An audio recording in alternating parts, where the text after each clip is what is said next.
Good evening everyone. तो हम लोग टेस्ट पेपर डिस्कशन कर रहे थे मेंस के लिए जो है। तो नेक्स्ट क्वेश्चन हमारा है जो बहुत ही अच्छा क्वेश्चन है, और ऐसे क्वेश्चंस में जब तक आपकी एक अच्छी समझ नहीं होगी तब तक इस तरीके के क्वेश्चंस का आंसर आप नहीं लिख पाएंगे। तो क्वेश्चन क्या हम लोग देखते हैं आपका जो है,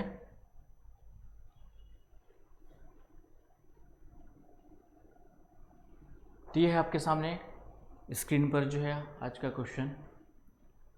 तो क्वेश्चन को ध्यान से पढ़िए। संसाधनों के वितरण, आर्थिक विकास एवं विश्व व्यापार के आपसी संबंधों में समन्वयता स्थापित कीजिए। तो क्वेश्चंस को एक बार पढ़ेंगे तो इतना समझ में नहीं आएगा, इंग्लिश मीडियम में पढ़ सकते हैं। Establish the coordination among distribution of resources, economic development and world trade. तो थोड़ा सा क्वेश्चन को पढ़िए और खुद से सोचिए इसका आंसर क्या हो सकता है। फिर जस्ट मैं आपके with in a second answer start करूंगा, लेकिन आप अपना दिमाग कितना चला पाते हैं पहले आप इसको अप्लाई कीजिए, और उसके बाद जब मैं बताऊंगा तो उसके बाद पता चलेगा कि वास्तव में जो आपने सोचा था वह कितना सही था या गलत था।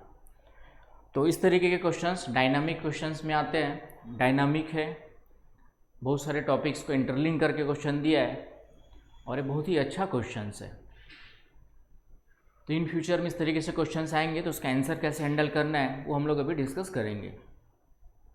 तो यहाँ पे ध्यान रखना है, इंग्लिश मीडियम में पढ़ते हैं हम लोग। तो यहाँ पे इस्टेब्लिश द कोऑर्डिनेशन।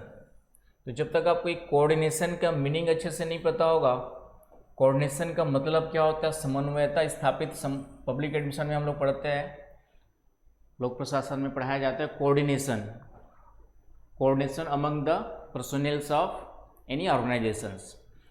और प्रशासन का भी एक महत्वपूर्ण गुण होता है। प्रशासन में जब आप जाएंगे तो उसका भी एक महत्वपूर्ण गुण होता है आपका किसी भी ऑर्गेनाइजेशंस का, और ब्यूरोक्रेसी भी एक ऑर्गेनाइजेशन है तो उसका एक महत्वपूर्ण गुण होता है आपका जो प्रॉपर्टी होती है कोऑर्डिनेशन। तो उसी वर्ड्स को यहाँ पे यूज किया गया है। तो कोऑर्डिनेशन का मतलब सबसे पहले समझना है, फिर क्वेश्चन क्या पूछना चाहता है उसको समझिए। संसाधनों के वितरण के बीच में आर्थिक विकास और विश्व व्यापार के आपसी संबंधों में कोऑर्डिनेशन स्थापित कीजिए। तो इस क्वेश्चन का आंसर तब तक आप नहीं लिख सकते जब तक कि कोऑर्डिनेशन को आप अच्छे से नहीं समझेंगे। What do meaning of coordination, उसको जब तक नहीं समझेंगे। तो यहाँ पे कोऑर्डिनेशन या समन्वय का मतलब सरल शब्दों में देखा जाए, समन्वय स्थापित करना।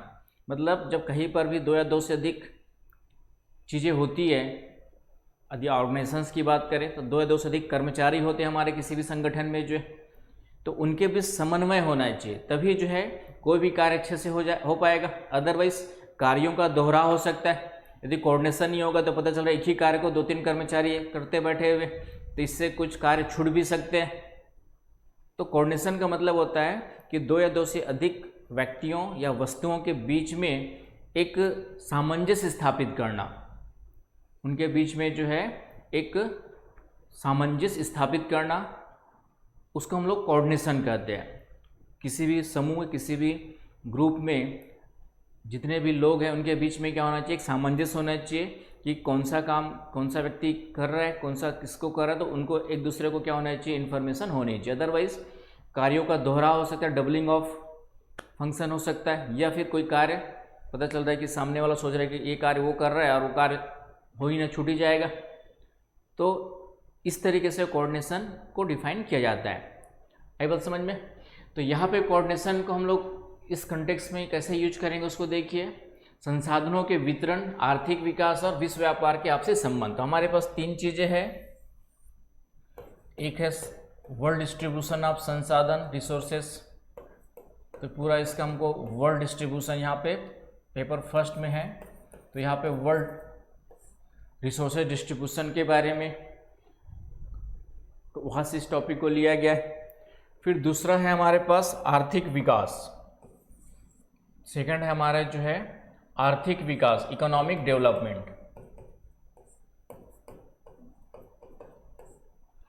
और थर्ड हमारा है वर्ल्ड ट्रेड, अंतर्राष्ट्रीय व्यापार। थर्ड है हमारा जो है अंतर्राष्ट्रीय व्यापार।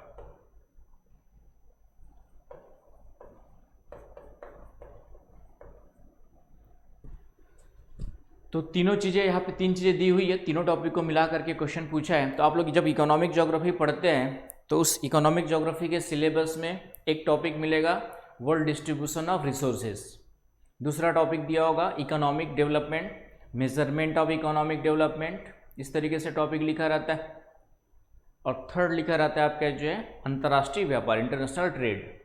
तो तीन टॉपिक्स को मिला करके यहाँ पे क्वेश्चंस बनाया गया है।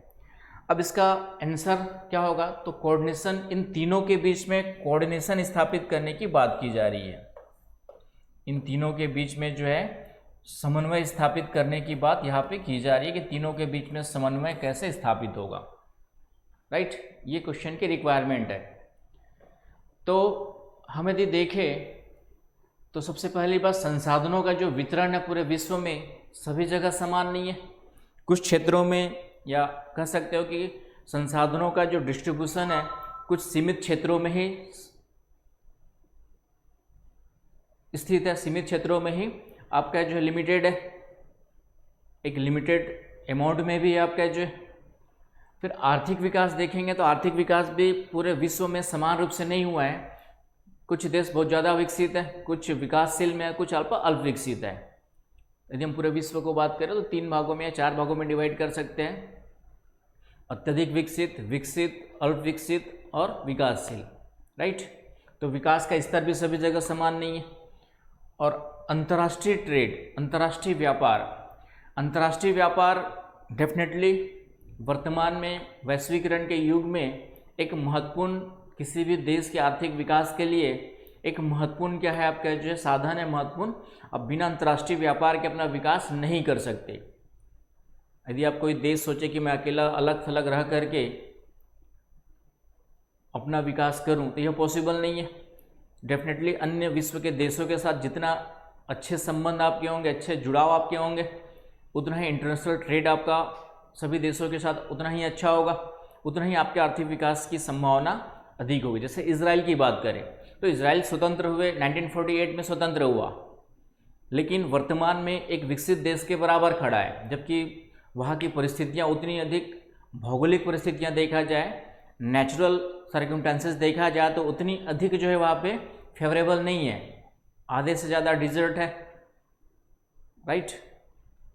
फिर फिलिस्तीन इजराइल आपका जो है संघर्ष चलते ही रहता है, अरब कंट्रीज़ के साथ उनको संघर्ष करना ही पड़ता है। उसके बाद भी जो है आज एक डेवलप्ड कंट्रीज़ के रूप में स्टैंड करता है। कारण उसका पीछे क्या है, क्योंकि अन्य विकसित देशों के साथ इजराइल के संबंध, चाहे अमेरिका हो, चाहे जापान हो, चाहे अदर कंट्रीज, उनके साथ उसके संबंध क्या है, बहुत अच्छे रहे हैं। इस कारण से वह खास करके अमेरिका के साथ उसके संबंध बहुत अच्छे रहे। इस कारण से इजराइल कम समय में ही एक डेवलप कंट्रीज़ के रूप में, और बाकी फिर उन्होंने जो है ह्यूमन रिसोर्सेज को अच्छे से मैनेज किया हुआ है, राइट। तो इस तरीके से उस देश का विकास देखा जा सकता है। तो इन्हीं कॉन्सेप्ट के बेस पर इस क्वेश्चन का आंसर लिखना है, राइट। तो यहाँ पे मैंने कोई कंटेंट नहीं लिया है, बस आपको लिखना क्या है उसको आपको बताने जा रहा हूँ। तो कोऑर्डिनेशन इन तीनों में होना चाहिए। कोऑर्डिनेशन का मतलब हो गया कि जिनके पास संसाधन ज़्यादा है, डेफिनेटली वह संसाधनों का क्या करेगा, यदि उनके पास पूंजी नहीं है, जैसे आज की डेट की बात करें तो बहुत सारे संसाधन अफ्रीका में भरे पड़े हैं, लेकिन उनका अभी तक बहुत ज़्यादा एक्सप्लॉयटेशन नहीं हुआ है। उसके पीछे कई कारण है, वहाँ की पॉलिटिकल इनस्टेबिलिटी भी रही है, अन्य देशों के साथ उनका जुड़ाव कम रहा है, भौगोलिक परिस्थितियाँ भी जिम्मेदार रही है, इक्वेटोरियल कंट्रीज है या फिर आपका डिजर्ट रीजन्स आदि है, तो इसके कारण से जो है, और फिर आपस में ही वहाँ पे जो है एथनिक या गृह युद्ध होते रहते हैं, आपके सिविल वार्स, आपस में कुछ जनजातियाँ, कुछ वहाँ की जो एथनिक ग्रुप्स है वो आपस में ही लड़ने के लिए लगे रहते हैं, सूडान हो चाहे नाइजीरिया हो, इन सब में, राइट। तो इस कारण से इन देशों के संसाधन, इन देशों में संसाधन तो है। अफ्रीका की बात करें हम तो अफ्रीकन कंट्रीज़ में, अफ्रीका के महाद्वीप में रिसोर्सेज तो है, लेकिन उनका अच्छे से एक्सप्लॉयटेशन नहीं हुआ है, राइट। और आज की डेट में जिनके पास डेवलप्ड कंट्रीज़ के पास जो रिसोर्सेज थे उनका लगभग मोस्ट ऑफ द रिसोर्सेज का डेवलपमेंट हो चुका है, एक्सप्लोरेशन हो चुका है। अमेरिका की बात करें तो लगभग वहाँ के कोयला लोहा ख़त्म होने की कुछ संभावना है। यूरोप लगभग कोयला, पहले यूरोप में कोयला था, ब्रिटेन में था, जर्मनी के रूर एरिया में था, तो लगभग ये ख़त्म हो चुके हैं आज की डेट में। तो अब इनको कंटिन्यूसली अपना डेवलपमेंट बनाए रखना है तो डेफिनेटली रिसोर्सेज की ज़रूरत पड़ेगी, कोल की ज़रूरत पड़ेगी, आयरन ओर की ज़रूरत पड़ेगी, अदर रिसोर्सेज की ज़रूरत पड़ेगी। ह्यूमन रिसोर्सेज इनके पास है लेकिन नेचुरल रिसोर्सेज नहीं है। तो डेफिनेटली यहाँ पे क्या होना चाहिए कि जो संसाधन का असमान वितरण है पूरे विश्व में, क्या दिखता है आपका जो है अनइवन डिस्ट्रीब्यूशन है आपका रिसोर्सेज का। तो अनइवन डिस्ट्रीब्यूशन का यूटिलाइजेशन तभी हो सकता है जो आर्थिक विकसित देश है उनको वह क्या करे, एक्सपोर्ट करे। और एक्सपोर्ट तभी कर पाएंगे जब इन देशों में जो संसाधन है उसका वह क्या कर सके, एक्सट्रैक्शन कर सके, खनन कर सके। उसके लिए पूंजी चाहिए, तकनीक चाहिए। तो ये हेल्प कहाँ से मिलेगी आपका जो है, डेवलप्ड कंट्रीज से मिलेगी। तो उनके बीच में अच्छे संबंध स्थापित होने चाहिए। तो इस तरीके से वर्ल्ड ट्रेड को बढ़ावा क्या मिलेगा कि रिसोर्सेज का वर्ल्ड ट्रेड, रिसोर्सेज का जो वर्ल्ड ट्रेड है वह आपका जो है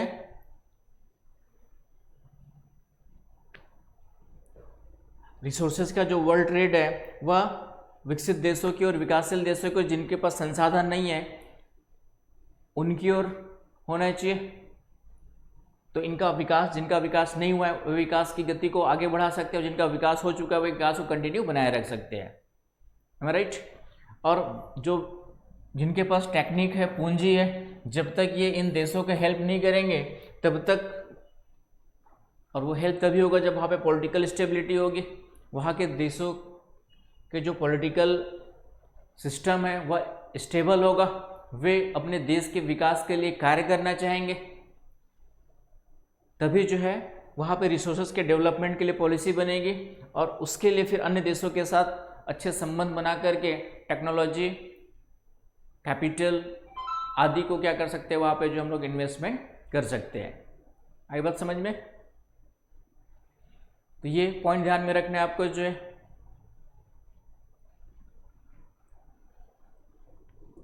काट देना बीच में, बंद मत करो, काट देना, साइलेंट कर देता ना मोबाइल। आवाज़ किया था पता नहीं फिर से कहाँ से हो गया।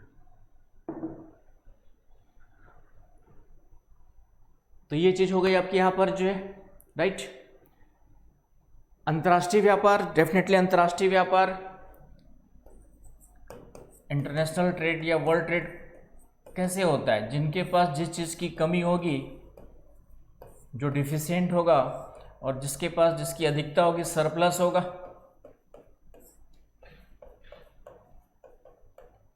और जिस चीज़ की डिफिशियंसी होगी, तो जिसके पास जो सरप्लस होगा वो डिफिशियंसी वाले क्षेत्रों को क्या करेगा, एक्सपोर्ट करेगा, और कमी वाला क्षेत्र क्या करेगा, इंपोर्ट करेगा।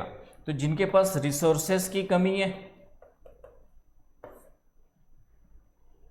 तो वो आपका क्या करेंगे, रिसोर्सेस को इंपोर्ट करेंगे, और जिनके पास पूंजी की अधिकता है वो पूंजी को क्या करेंगे, पूंजी तकनीक को क्या करेंगे, आपका जो है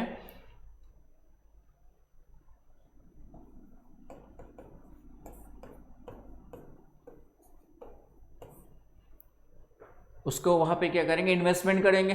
और ये तभी संभव है जब उन देशों के बीच में क्या होगा, संबंध अच्छे होंगे। तो इस तरीके से यहाँ पे समन्वय स्थापित तभी हो पाएगा जब इन सभी देशों के बीच में, और अंतर्राष्ट्रीय व्यापार तभी मजबूत होगा जब इन सभी देशों के बीच में समन्वय स्थापित होगा, इनके बीच में आपस में अंडरस्टैंडिंग अच्छी होगी कि जिन देशों को अपने विकास को निरंतर बनाए रखने के लिए, और जो अल्प विकसित विकासशील देश है उनको अपना विकास आगे बढ़ाने के लिए अंतर्राष्ट्रीय व्यापार को सुनिश्चित तरीके से क्या करना पड़ेगा, आपका जो संचालित करना पड़ेगा। तभी जो है आपका क्या हो सकता है, एक समन्वय स्थापित हो सकता है पूरे विश्व के स्तर पर। जो आर्थिक विकास में प्रादेशिक असमानता है उसको भी हम कम कर सकते हैं, संसाधनों का अनइक्वल डिस्ट्रीब्यूशन है उसको फिर से क्या कर सकते हैं, हम लोग रिडिस्ट्रीब्यूट अच्छे से कर सकते हैं। और इस तरीके से अंतर्राष्ट्रीय व्यापार, जो पूरा विश्व वर्तमान में अंतर्राष्ट्रीय व्यापार पर टिका है, सभी देशों का विकास अंतर्राष्ट्रीय व्यापार पर टिका है, उसको भी हम सुनियोजित तरीके से क्या कर सकते हैं, संचालित कर सकते हैं। तो इस क्वेश्चन की जो मूल थीम है, भावना है, वो आप समझ पा रहे होंगे, तभी आप इसका आंसर लिख पाएंगे। इसके लिए आप सबसे पहला काम क्या करेंगे,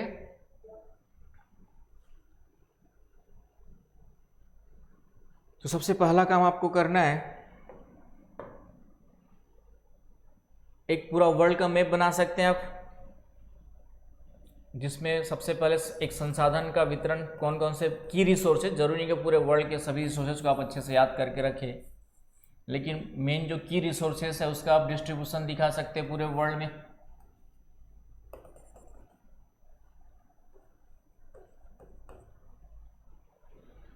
मैंने फिर से कहा, एक world map simply with in a seconds बनाने की प्रैक्टिस होनी चाहिए।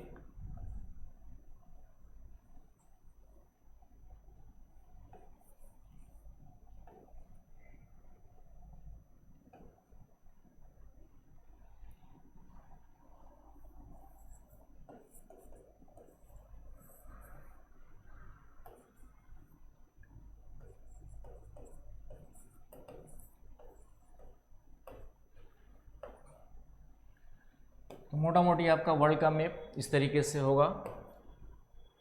तो यहाँ पर सबसे पहले हम लोग संसाधनों का वितरण, खास करके की रिसोर्सेज, जो मुख्य संसाधन है, जो विकास, किसी भी देश के विकास के लिए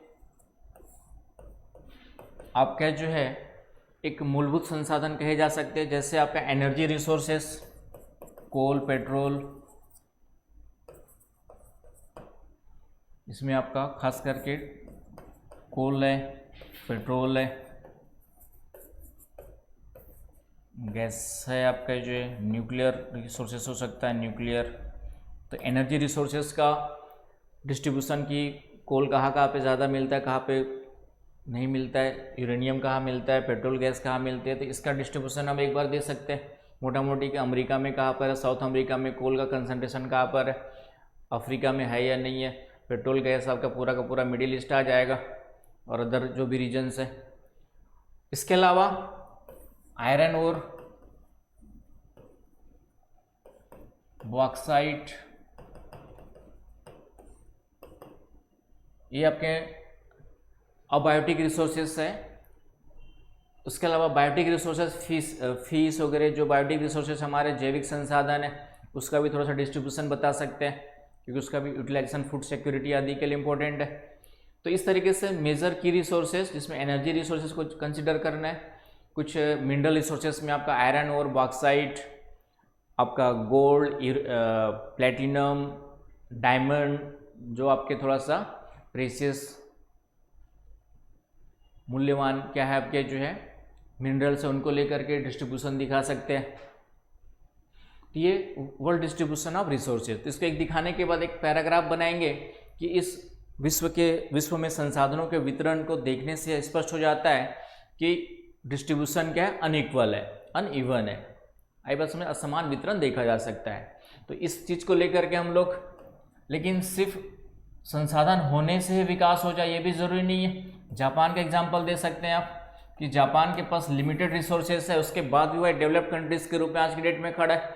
इवन कई सारे भौगोलिक या प्राकृतिक आपदाओं से ग्रस्त होने के बावजूद भी जो है, जिसका मतलब ह्यूमन रिसोर्स डेवलपमेंट इंपॉर्टेंट हो जाता है। तो ह्यूमन रिसोर्स डेवलपमेंट तभी संभव है जब आपके पास क्या हो, कहीं ना कहीं ह्यूमन रिसोर्स के डेवलपमेंट करने के लिए एक पॉलिटिकल विल हो, अदर कंट्रीज़ का सहयोग हो, राइट, स्किल डेवलपमेंट हो, एजुकेशन अच्छी हो, महिलाओं की स्थिति अच्छी हो।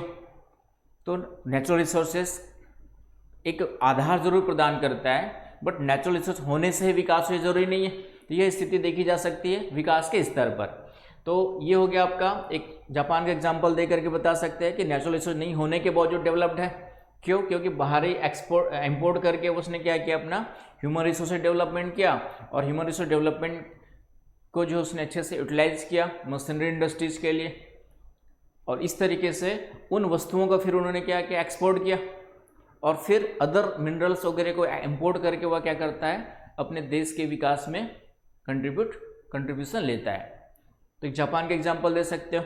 तो ये हो गया हमारा। फिर विकास का स्तर का एक अलग से मैप बना सकते हो, वर्ल्ड मैप, कि कौन कौन से देश विकसित, अविकसित, अल्पविकसित, विकासशील के कंटेक्स्ट में एक बार थोड़ा सा दे सकते हैं आप लोग जो है। तो विकास भी क्या है आपका पूरे विश्व में आज की डेट में देखें तो आर्थिक विकास भी क्या है आपका जो है रीजनल डिस्पेरिटीज मिलती है, प्रादेशिक असमानता मिलती है। अब उसके बाद वर्ल्ड ट्रेड की बात करें तो अभी तक वर्ल्ड ट्रेड कैसे हो रहा था, समन्वय नहीं था। अभी तक वर्ल्ड ट्रेड में क्या था कि अधिकांश विकसित देश कच्चे मालों का सिर्फ आयात कर रहे थे, विनिर्मित मालों को एक बाजार के रूप में यूज कर रहे थे। अब उसको हम लोग कैसे चेंज कर सकते हैं कि जिन देशों में रिसोर्सेस है वहाँ पे हम लोग पूंजी, तकनीक, ह्यूमन स्किल डेवलपमेंट को वही उसी देश में जा करके क्या कर सकते हैं, बढ़ावा दे सकते हैं, वहाँ के ह्यूमन रिसोर्सेज को डेवलप करने के लिए योगदान देंगे। और फिर वहाँ के जो रिसोर्सेस है, नेचुरल रिसोर्सेज जो है, उसको हम लोग क्या कर सकते हैं, वर्ल्ड ट्रेड के लिए यूज कर सकते हैं।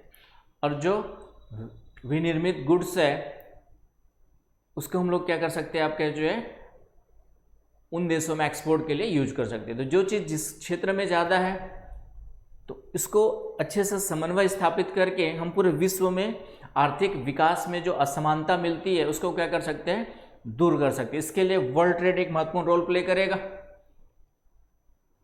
राइट। जो रिसोर्सेस जिन जिन देशों में, जिन जिन क्षेत्रों में, वो एक महत्वपूर्ण रोल प्ले करेगा, क्योंकि रिसोर्सेस के बिना भी किसी भी देश का विकास संभव नहीं है। क्योंकि जिनके पास रिसोर्सेज थे, अमेरिका, यूरोपियन कंट्रीज, उनके पास रिसोर्स लगभग खत्म होते जा रहे हैं वर्तमान में, खास करके जो नॉन रिन्यूएबल रिसोर्सेस है। तो ये तभी उनका विकास निरंतर आगे बढ़ा रहेगा जब ये इन देशों से क्या करेंगे, उसको इंपोर्ट करेंगे। तो इन देशों के इंपोर्ट करने के लिए जरूरी कि हम यहाँ पे क्या करें, इन्वेस्टमेंट करें, और इस तरीके से वहाँ के लोगों के विकास के लिए भी क्या करने की ज़रूरत है, कार्य करने की ज़रूरत है। तो जिन देशों का विकास नहीं हुआ है रिसोर्सेज होने के बावजूद, उन देशों का विकास भी प्रारंभ हो जाएगा, और जिनका विकास हो चुका है, विकास को आगे कंटिन्यू बनाए रखने के लिए रिसोर्सेज की जो ज़रूरत है वो यहाँ से सप्लाई करके वहाँ पे उनका विकास बना रहेगा। और इस तरीके से जो है वैश्विक आर्थिक असमानता को हम लोग क्या कर सकते हैं, कम कर सकते हैं। तो इसके लिए समन्वय होना ज़रूरी है, और समन्वय तभी होगा जब इनके बीच में एक हेल्दी इंटरनेशनल ट्रेड होगा। एक हेल्दी इंटरनेशनल ट्रेड के लिए क्या होगा, एनवायरनमेंट होगा, युद्ध जैसी स्थितियां नहीं होंगी, सभी देश एक दूसरे की संप्रभुता की रक्षा करें, संप्रभुता को सम्मान करेंगे, एक दूसरे को आगे बढ़ाने के लिए हेल्प करेंगे, तभी जो है यह चीज़ें हो सकती है। तो इस तरीके से इनके बीच में हम लोग क्या कर सकते हैं, समन्वय स्थापित कर सकते हैं। इनके बीच में हम लोग क्या कर सकते हैं, आपका जो है समन्वय स्थापित कर सकते हैं। तो इस तरीके से इसका आंसर आपको हैंडल करना था कि कोऑर्डिनेशन कैसे कैसे स्थापित करेंगे। और कोऑर्डिनेशन का मतलब ही यहाँ पर है कि सस्टेनेबल डेवलपमेंट, पूरे विश्व का सस्टेनेबल डेवलपमेंट हो। इस कंटेक्स्ट में हमें यहाँ पे रिसोर्सेज डिस्ट्रीब्यूशन को भी लेके चलना है, आर्थिक विकास को भी, और विश्व व्यापार को किस तरीके से उनके बीच में क्या बनाया, सामंजस्य स्थापित करें कि पूरे विश्व का विकास जो है निरंतर होता रहे, शांति, सुरक्षा, विकास का स्तर क्या रहे, आपका बना रहे। तो ये बहुत ही अच्छा डायनामिक क्वेश्चन है, लेकिन एक अच्छी समझ होने के बाद ही आप इसका आंसर लिख सकते हो। और फिर से मैंने कहा सिलेबस के अंदर का ही है, बस 3 टॉपिक को एक साथ मिला करके क्वेश्चन दिया हुआ है। तो इन फ्यूचर ये क्वेश्चन फिर से पूछेगा कहीं ना कहीं, चाहे यूपीएससी हो, चाहे यूपीपीसीएस हो, अदर हो। तो यदि लग रहा है कि इस क्वेश्चन को हैंडल करना है तो किस तरीके से हैंडल करेंगे, उसको मैंने फिर से डिस्कस किया हुआ है। आई बात समझ में?